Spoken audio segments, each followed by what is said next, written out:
Harry Potter and the Chamber of Secrets full cast Audible exclusive audiobook has released. And I've listened to it, and I have thoughts. So let's just get down to it. Let's first off talk about a little bit about just the basic idea of it, because some people click on this trying to find out about the book and have no other prior information. If you are curious, I did make a video that talks about it, but I'll talk a brief summary about it in here.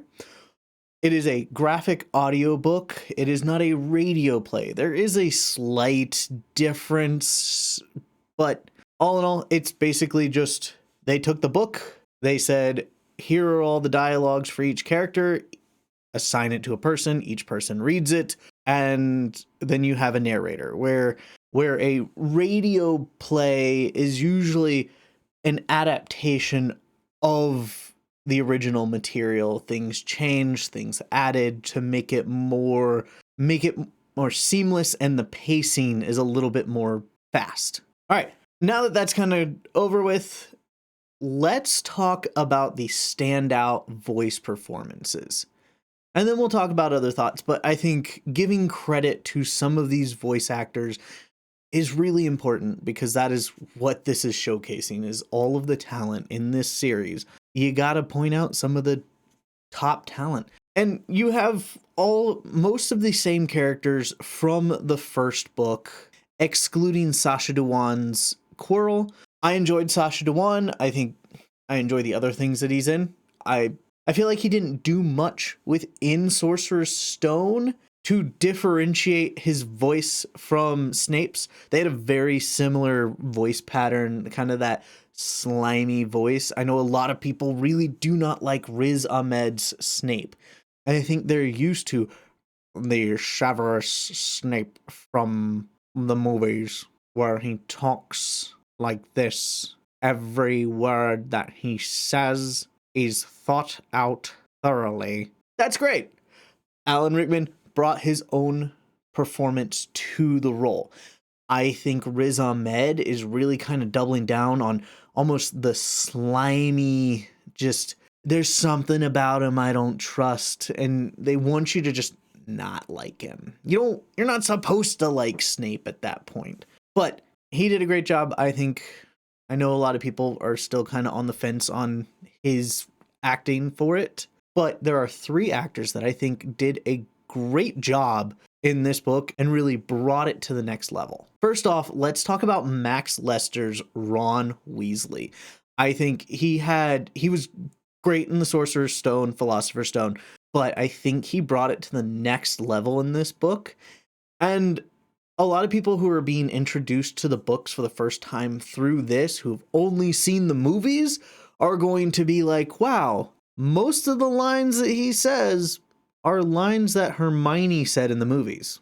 And yes, they gave Hermione a lot of Ron's lines in the movie. But in here, he's got all his lines back, which of course it's based off the book where he has those lines. And I think he did a great job. He does still kind of sound like Rupert Grint's Ron Weasley, but I think he brings his own gravitas to it and does a great job. I think it was kind of fun that they had the original voice, like the Harry and Ron voice actors playing Crabbe and Goyle and mimicking their voices.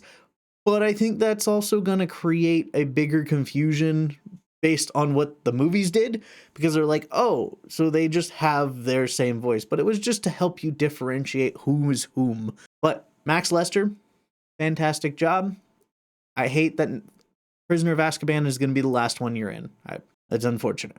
Another great voice actor was Oscar Brudnell-Jones, and I apologize if I said that wrong. Hopefully I said it right. He is the voice actor for Tom Marvolo Riddle. But if you don't listen to the credits at the end, and you just kind of listen to the first part of the credits when they talk about the major players in the series, they say Matthew McFadden is Voldemort. Matthew McFadden is not in this at all, because the only Voldemort we see is Tom Marvolo Riddle, who is not voiced by Matthew McFadden.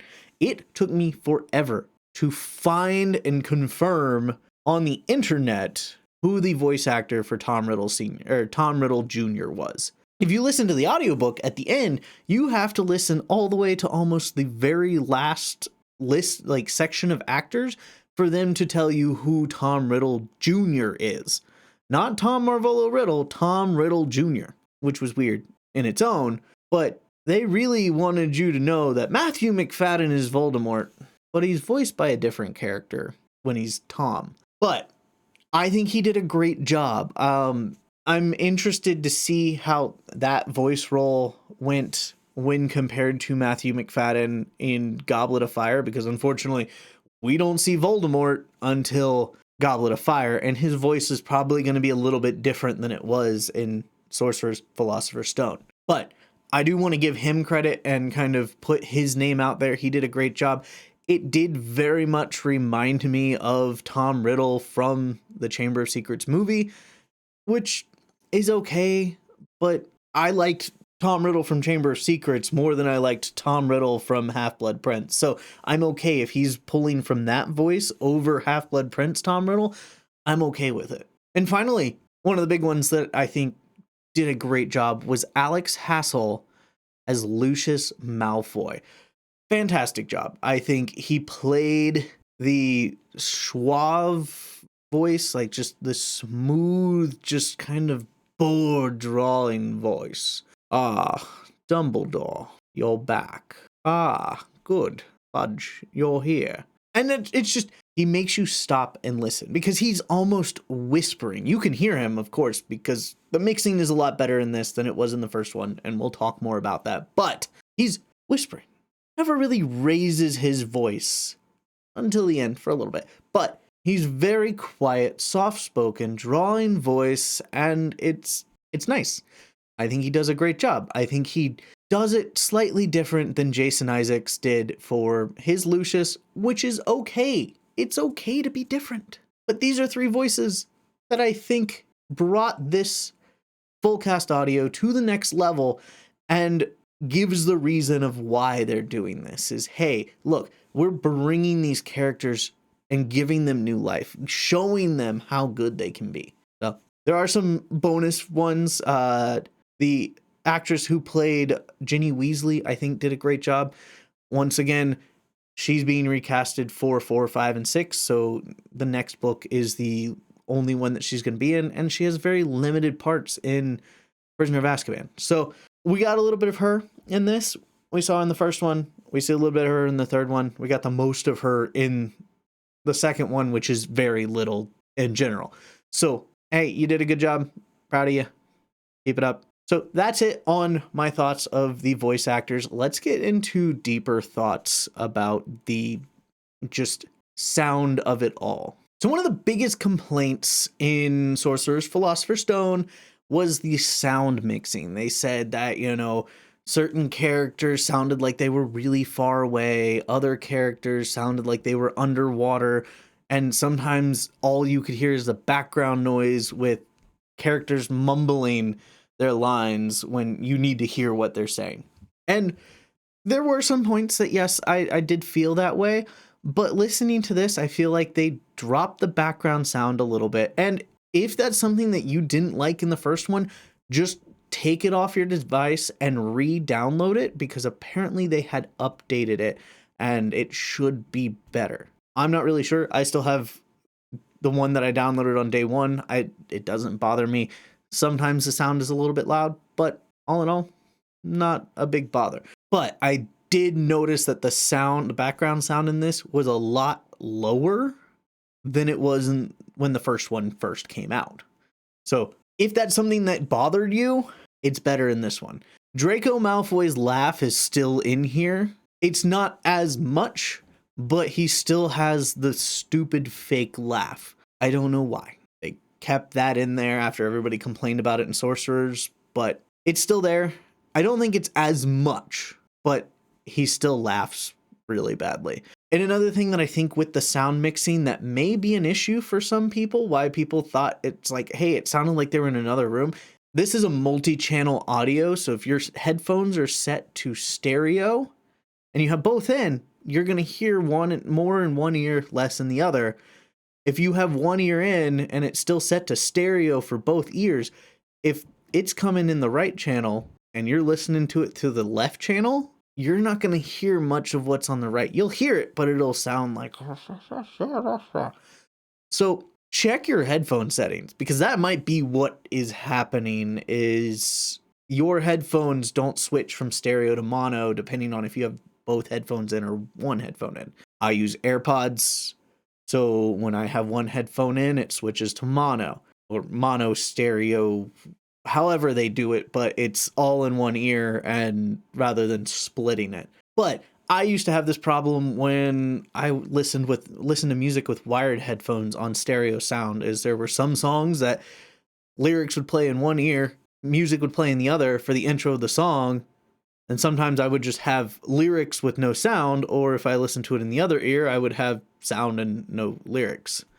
So check that out in your settings. That might be why it sounds bad. It may not be the audio quality, it may be your settings. And I do have some final thoughts if you've made it this far. If you have made it this far and like my videos, make sure to check out my channel and check out some of my other videos. I'm putting compilations up this month for December so I can focus on creating more videos for next year. So if you haven't watched all my videos and don't want to sit down and figure out what videos watch, I do have playlists, but I'm releasing the compilations so you can just put it on in the background, listen to it as you want, listen to it as you fall asleep. I know a couple people have done that.